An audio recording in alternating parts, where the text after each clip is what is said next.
I'm going to use an example case of a glioblastoma to walk you through the features of CNViz. Over here we have the sample name.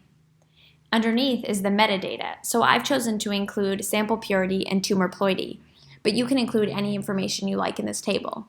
For example, you might want to have the patient age or the histologic diagnosis.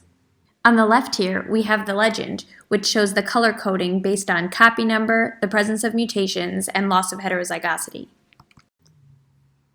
Just by scrolling through this homepage, you can see that there are a significant amount of copy number changes.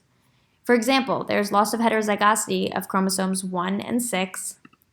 There's a gain of chromosome 7, and it looks like there's a gene that's amplified here, EGFR, and there's loss of chromosome 10. There's a loss of CDKN2A and CDKN2B. So just by scrolling through this homepage and hovering over areas of interest, you can gain a lot of information. If you'd like to look at a gene more closely, you can select it from this drop-down menu, or you can click on the gene. And I'm taken to chromosome 1.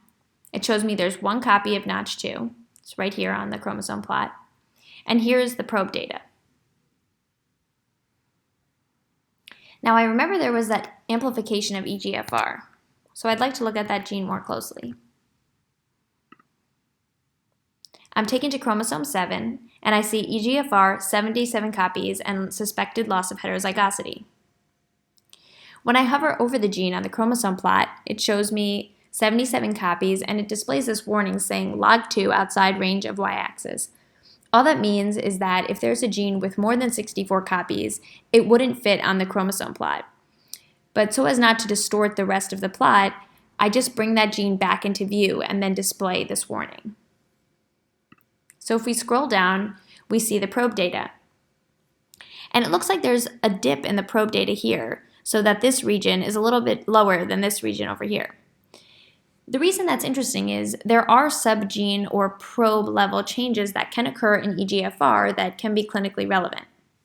This particular case actually had an EGFR V3 mutation. One other feature I'd like to talk about here is the option to include mutation data. So this is completely optional, but if you do choose to include mutation data, you can correlate that with your copy number data. So for example, I already knew that EGFR had at least one mutation because it's colored in pink. Also, I see here the mutation table that there are 5 mutations for EGFR. Interestingly, the mutations seem to all be clustered in the same area where there's also a dip in the probe plot. I can zoom in to take a look more closely.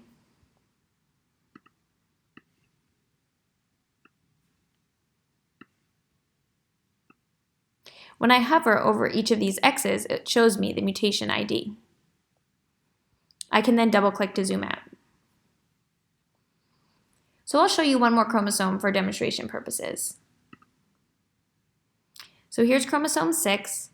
There's a copy-neutral loss of heterozygosity of this portion of the chromosome, and one copy of this portion of the chromosome. I can zoom in if there's a specific area I want to look at more closely. I can click on any of the genes, and it will display similar information. So now I'm curious to see, are some of these findings that I'm seeing, for example, one copy of ROS1, an amplification of EGFR, deletion of CDKN2A and 2B, are those commonly seen in GBMs? So I can go over to this TCGA Pan-Cancer Atlas 2018 data tab, and I can search for glioblastoma. I see that this cohort has 575 patients. And I can sort by any of these columns. So if I sort by the amplification column, I can see what are the most commonly amplified genes in glioblastomas. And I see the most commonly amplified gene is EGFR, and it's amplified in 44% of cases. I can also sort by this column.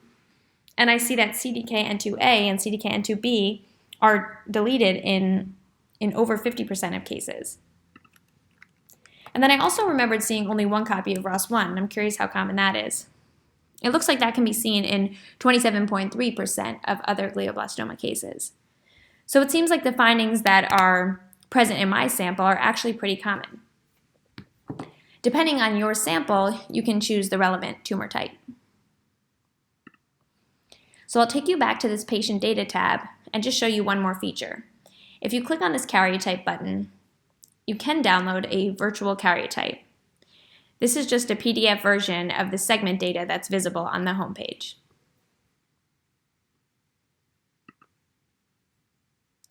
So I'll just click all chromosomes and take us back to the home page.